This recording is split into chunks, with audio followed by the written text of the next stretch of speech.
Hi, everyone. Dr. Will here. I wanted to just talk about, um, why I've changed what I'm doing. A few people reached out and said, I've changed a little bit about how I'm reaching out to my people and what I'm doing, and what drives me. This, a couple of my master students called and said, "So what's going on here? There's a shift," and so what I wanted to talk about was why I'm doing what I'm doing. I've had several people reach out to me over the last several months, and a couple of people had quit the field. Why had they quit the field? Well, they had literally spent, thousands and thousands of dollars getting trained, how to add more money, add more value to their practice, to what they were doing.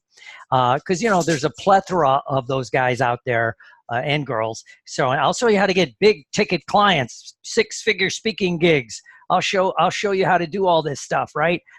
Whatever, right? High value clients, right? And so they literally spent thousands and thousands and thousands of dollars for these programs.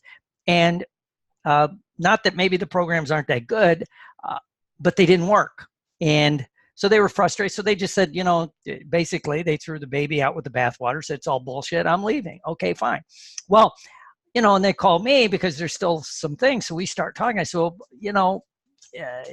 what were you looking for in these programs? And they started explaining. I said, well, let's back up. Why did you get in the business? That's what this was titled. Why did you get in the business? Why did you become a hypnotist or an NLP or a change agent, an EFT, whatever it was that got you in? And you probably got NLP. That's why I know you, or hypnosis. So what got you in the business? Why do you do what you do? And they go, well, what do you mean? I said, what? Did you get in this business to make a lot of money? Yes or no? All right. And we were on a Zoom interview, and they just kind of did the head tilt, looked at me. And I said, did these people ask you that? And they go, no, they got them on a call. And then they basically started to, they upped the pain about being broke and not getting this. And so they sold them on these systems. And I said, well, there's nothing wrong with that. But unless you know what got you into the business, and then you build out from that, on what you're going to do with to make more money and to get more clients, you're never going to be happy. And I live in Florida, and I can testify. God is my witness. Can I get a witness, brothers and sisters?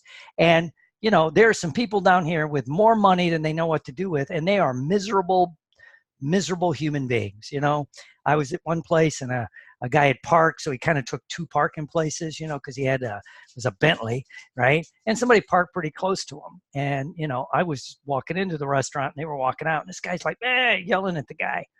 And, and this gentleman who's there with his kids coming out of the restaurant, he looked at the guy and he goes, you're the one that took two places. That's because my car is worth probably more money than your house. That car's probably worth more money than your, just like, yes, he had a lot of money. And the guy just turned to his kids. It was brilliant.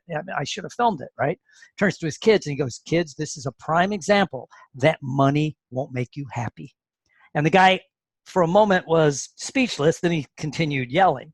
But anyway, so, and there are some people that got in our business. There's some very big leaders in our field that really have no empathy about helping other people, make people change, get people out of stuck states. None of that. They got in the business because it was a way to make money, and they saw it. Maybe they came in because they were internet marketers, or because, they got one of those business coaches and they figured out, hey, here's an easy market. Especially here's an easy market, to be honest with you, where all these people have great hearts and they want to do well. We can manipulate that. We can take that. So you'll sell them. A lot of I teach, encourage their dreams, justify their failures, confirm their suspicions. You should be making millions of dollars and you're not because you haven't been taught the right system. I have the system to help you do da da da da da. So, I've seen this over and over again, and it breaks my heart, right?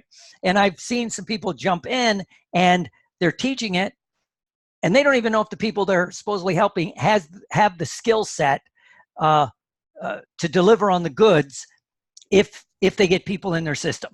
I always say, one person said, well, the guy sold me on what I should be doing is coaching, CEOs of big corporations. And I'm like, do you really want to do that? Right. And they're like, well, I go, well, first of all, have you ever been a CEO of any kind of corporation? Do you understand how it works? Is that, what problems they have? Well, no. I'm like, well, then what? Excuse my language, but I always say, what the hell do you got to offer these people at that level? Right. And so So that's why I started doing it. So my gift to everybody, especially if you're struggling trying to reinvent, like a couple people I'm working with now, is my first question is, why did you become a hypnotist and NLP? Or, what got you to do this? Why do you want to do that? And build out from that. If you really want to help people, and if you really like that, there is nothing wrong with building a nice little practice where you see, hopefully 15 to 20 something people a week, whether it's in a program, I prefer programs, or sessions, because you really like that, right? And you can build it out where you can make a decent living, right? But there is a movement afoot that if you go to conferences and you talk to certain people, oh, you should be doing this, and you should be doing that, and you should be doing this. And it's like, well, maybe that's not what you want to do. Do you want to be sitting in front of your computer constantly writing 25 emails a day to blast out to a list that you build, that you really have no interaction with these people? You're just constantly pitch. If that's what you want to do, great, right? I can't help you with that, but I can send you some people that can do that, right? But we've lost the respect and drive for just building a nice private practice where you make some good money, right? And you're happy with that, right? Because if that's what you really want to do, and even if you get into one of these systems that shows you how to make this huge money, you might become that guy parked in the car yelling at everybody because that's not what you wanted to do, right? So save yourself the heartache and figure out the first part, right? And then build out from that, right? And again, not everybody can do everything. Yesterday, the day before, I was talking to a friend of mine. He's a medical doctor, an osteopath, and we're going to do a joint venture. So we were talking about, doing some stuff, and he goes, and kind of this topic came up, and he goes, well, there are guys that are great doctors or great healers, right? And then there are guys and girls that are great managers, business people, right? Sometimes you can do both. You'll be a great healer and you'll be a great business person. Sometimes you'll be a great, business person and an okay doctor, right? Guess what? The person that's a great business person, great marketer, that's an okay doctor will probably do better than a great doctor that's not a good marketer, right? And he goes, some people are in the middle.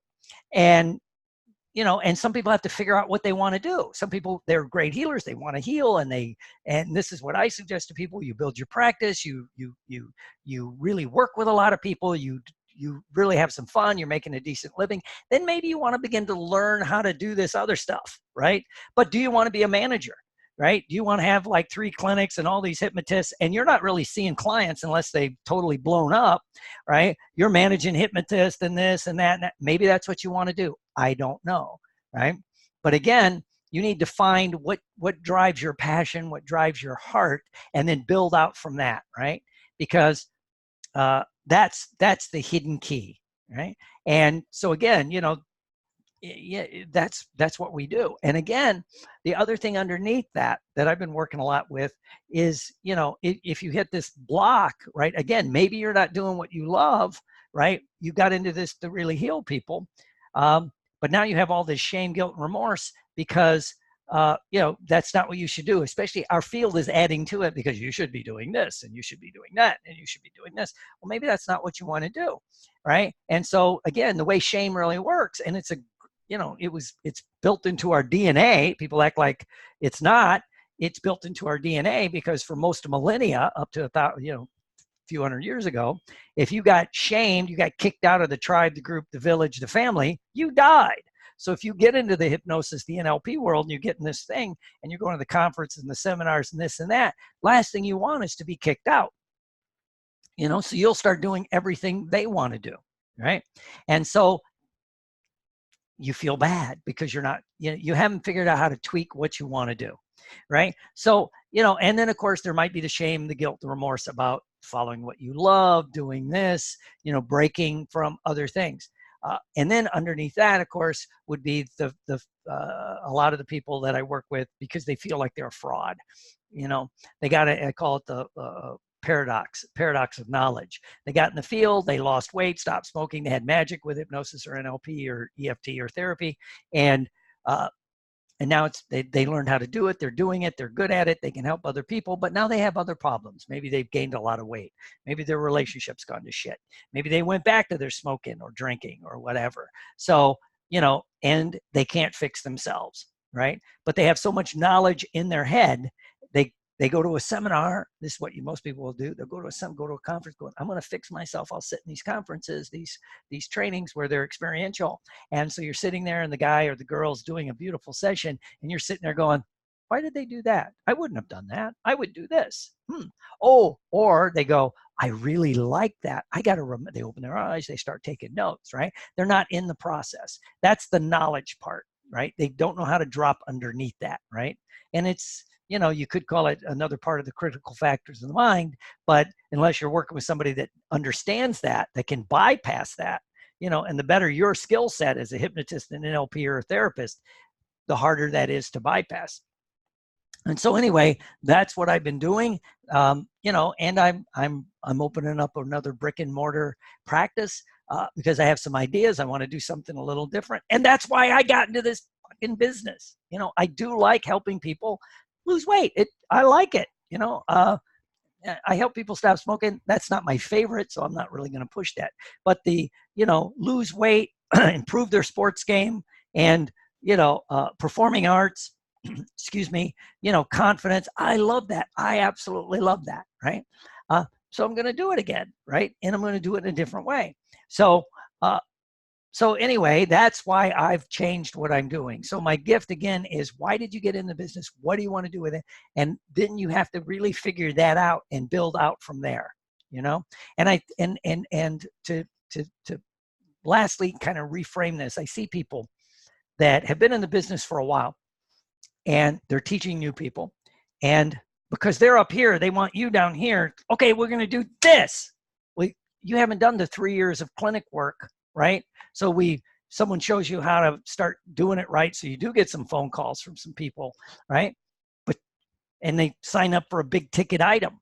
You may not, just because you sat through a freaking class doesn't necessarily give you the expertise to really help people make massive change, right? But if you'd have done a few years of just helping people change, now you get it. It's no big deal, right?